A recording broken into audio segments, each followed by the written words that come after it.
विवेक दिवस के अवसर पर आयोजित इस जनसभा के सम्मानित अध्यक्ष जी,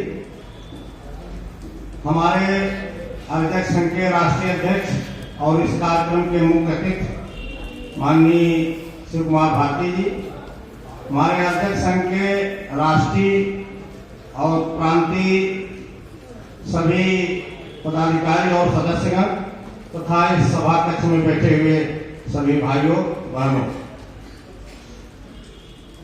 मैं कोई भाषण नहीं देना चाह रहा हूं, भाषण बहुत हो गया है। मैं केवल एक अपील आपसे करना चाहता हूं।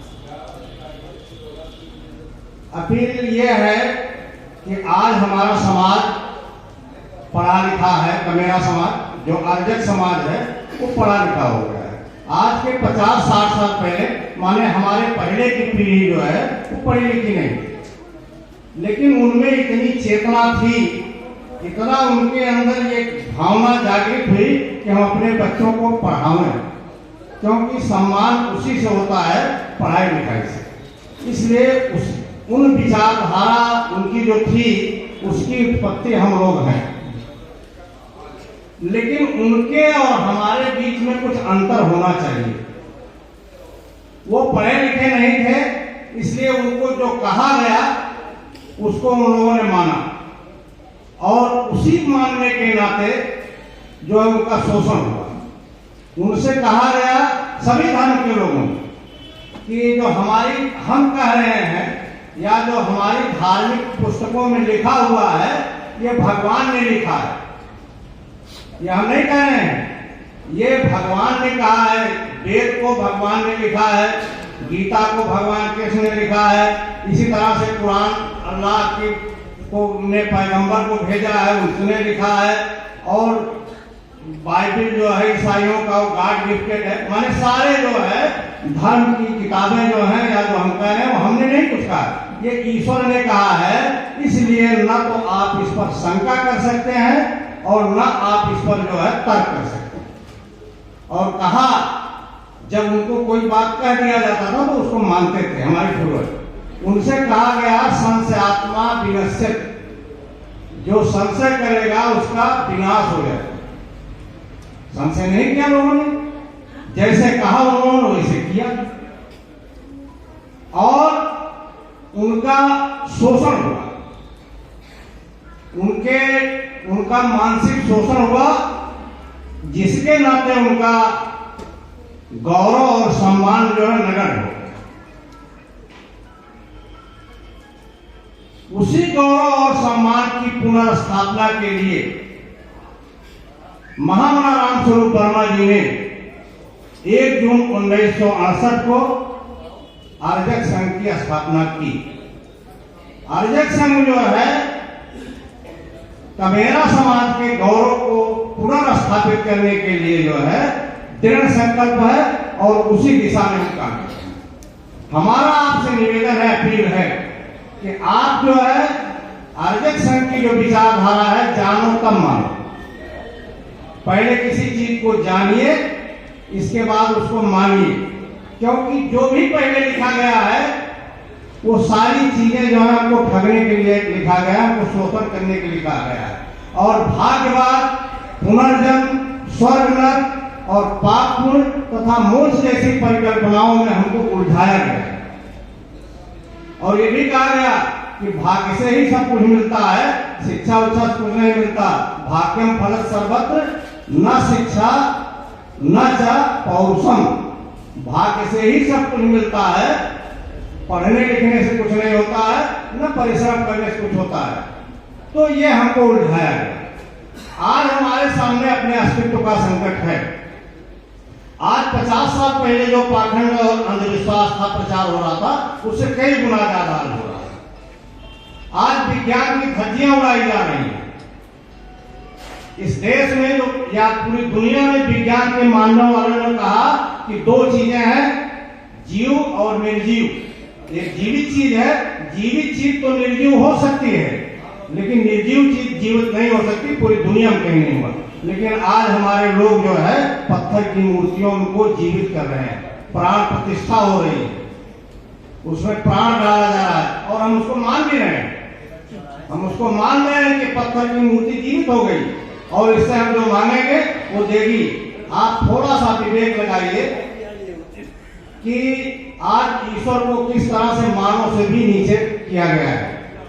ईश्वर जो है उसकी रक्षा मानव करता है। अयोध्या जाकर देखिए कई बटालियन फोर्स लगी है उस रामलला की पत्थर की मूर्ति की रक्षा करने के लिए, और उस रामलला को भोजन करवाने के लिए, उसको कपड़ा पहनाने के लिए, ठंडी के दिन में उनको ठंडी लगती है, हीटर और ब्लोअर लगाया गया है, तमाम लोग लगे। जरा सा विवेक बुद्धि के लगाइए कि क्या ये संभव है। अभी पिछले 2-3 महीने पहले जगन्नाथ जी की मूर्ति जो है वहां पुरी में एक न्यूज निकला था, फोटो भी आया था कि जगन्नाथ जी को जो है फ्लू हो गया है, जुकाम हो गया है और वो 15 दिन क्वारंटाइन में रहेंगे। और एक डॉक्टर आला लगा करके जो है चेक भी कर रहा था। और मैं वहां 2006 में 1 हफ्ते रुका था वहां, लोगों से अध्ययन किया, पूछा क्या है जो मूर्ति कैसे बनती है। तो लोगों ने बताया कि ये मूर्ति जो है हर दूसरे साल बदली जाती है और नीम की लकड़ी की बनती है। एक पुजारियों का एक ग्रुप है, नीम की लकड़ी 2 साल खोजता है, उसके बाद बनाता है। तो उस नीम की लकड़ी को जो है जुकाम हो जाता है तो डॉक्टर आला लगाता है। ये किस तरह से हम लोगों को बेवकूफ बनाया जा रहा है। और हमारी शिक्षा जो हमारे पूर्वजों ने इस उद्देश्य से हमको पढ़ाया कि सम्मान बढ़ेगा, आज हम उसी मकरजाल में फंसते हुए चले जा रहे हैं। तो हम आप लोगों से अपील करना चाहते हैं कि अपने आने वाली पीढ़ी को पुनः मानसिक रूप से गुलाम न हो जाए, उससे बचाने के लिए आप जो है विवेक और बुद्धि का प्रयोग करिए। और अपने इन महापुरुषों के, वो चाहे बाबा साहब रहे हो, चाहे गाडगे साहब रहे हो, चाहे इंदिरा स्वामी पेरियार जी रहे हो, और चाहे जो है हमारे पटेल जी रहे हो, इन सारे लोगों के विचार, इन लोगों ने केवल जो है मानव कल्याण की बात की। और हम भी अध्यक्ष संघ के लोग कहते हैं विवेक बुद्धि का प्रयोग मानव हित में करना ही सबसे बड़ा धर्म है। कहीं धर्म की परिभाषा में नहीं लिखा कि मंदिर में जाकर के पैसा चढ़ाओ धर्म है। किसी भी ईश्वर को पैसे की कोई जरूरत नहीं। भगवान क्या करेंगे पैसा? अगर भगवान कहीं है तो सबको देता है, वो हमसे लेता थोड़े है। किसी भगवान को पैसे की जरूरत नहीं है, किसी भगवान को लड्डू और हलवा और पूरी की जरूरत नहीं है, खाता नहीं है। और किसी भगवान को इतने बड़े बड़े करोड़ों अरबों रुपए के महल की जरूरत नहीं है, वो तो सर्वत्र है अगर माना जाए तो, जैसा कि वेदों में हमारे शास्त्रों में लोग कहते हैं ऐसा लिखा है। तो अगर ऐसा है तो ये कौन भगवान है जो कहता है कि हमको पैसा चढ़ाओ, हमको पूरी चढ़ाओ, हमको जो है लड्डू खिलाओ? ये कौन सा भगवान कहां से पैदा हुआ? तो हम इस मकर जाल से अपने को बचावें और अपने आने वाली पीढ़ी को कम से कम ये शिक्षा दें कि सब बकवास है। और जो धन हम अपने मंदिरों में ले जाकर के देते हैं, पुजारियों को, पंडों को देते हैं, उस धन को, उस अपनी मेहनत की कमाई को, जो अर्जक जो है मेरा समाज मेहनत से कमाता है, शारीरिक श्रम करता है, उस अपनी मेहनत की कमाई को जो है अपने बच्चों की पढ़ाई लिखाई में, उनके अच्छे अच्छे भोजन में, अच्छा अच्छा कपड़ा पहनाने में, अच्छा अच्छा संस्कार देने में उस पैसे को खर्च करें। नहीं तो एक दिन ऐसा आएगा जो चल रहा है कि हमारी आने वाली पीढ़ी फिर गुलाम हो जाएगी और हमारे पूर्वजों को सपना, जिस सपने को साकार करने के लिए आप हमको पढ़ाया लिखाया है, वो सारा बेकार हो जाएगा। इसलिए आपसे अपील है कि आप अर्जित विचारधारा को अपनाएं। और जो धर्म है, सभी धर्मों में ये लिखा गया, धर्म की जितनी भी परिभाषाएं लिखी गई हैं, सब में लिखा गया है कि मानव कल्याण ही धर्म है। चाहे वो तथागत बुद्ध ने कहा हो, पहला मानववादी विचारधारा कि मानव कल्याण ही सबसे बड़ा धर्म है, बाकी कोई धर्म है।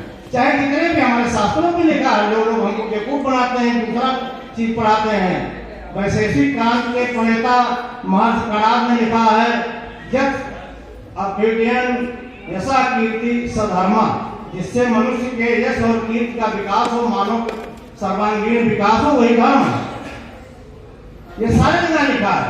लेकिन हम आज धर्म को यही बना लिए हैं कि मूर्ति की पूजा करें, लड्डू चढ़ावे, पूरी चढ़ावे और पैसा चढ़ावे और अपनी कमाई को नाजायज खर्च करें, ये धर्म मान लिया गया है। तो धर्म की सही परिभाषा को समझिए और अपने कर्तव्यों को समझते हुए अपने आने वाली पीढ़ी के विकास के लिए इस अंधविश्वास को त्यागिए और उनको भी उसके नजदीक मत जाने दीजिए। बस इन्हीं शब्दों के साथ धन्यवाद। जय अजय, जय मानववाद, जय।